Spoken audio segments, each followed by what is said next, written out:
ายเหล้าเห็นใจเสียนเมาคนขี้เหล้าคนนี้แน่นางซื้อเหล้าติดหนี้สิได้บ่น้อเอวบางน้องบอกว่าสาวบ้านยางไปห่างๆบ่แม่นสาวบ้านเพิ่น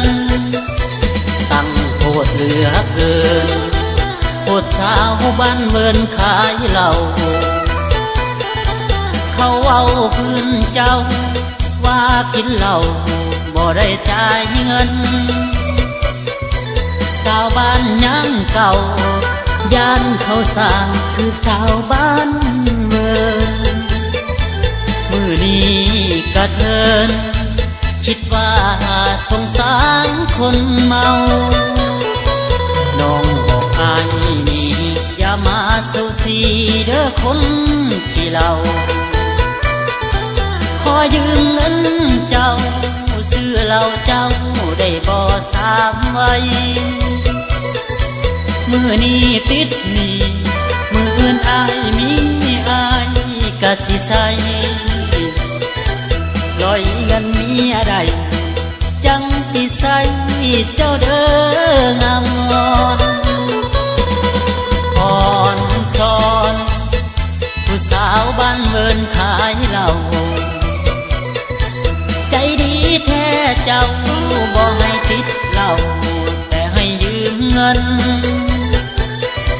ถ้าเทียบกันได้อย่าไปเทียบกับสาวบ้านเวินอายบ่มีเงินจากจีบก็ยังได้เมา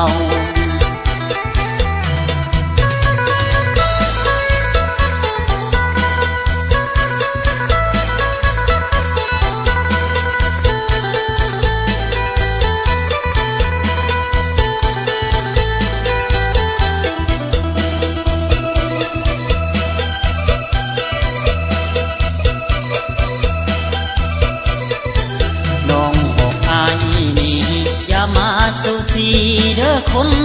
ขี้เหล้าขอยืมเงินเจ้า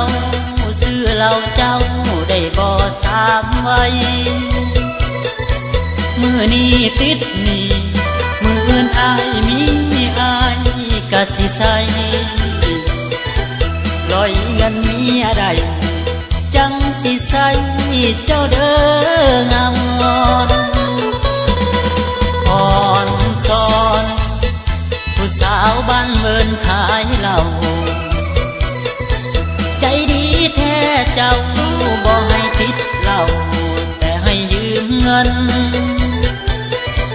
ถ้าเทียบกันได้อย่าไปเทียบกับสาวบ้านเวินอายบ่มีเงินจากจีบก็ยังได้เมาอายบ่มีเงินน้องยังสงสารคน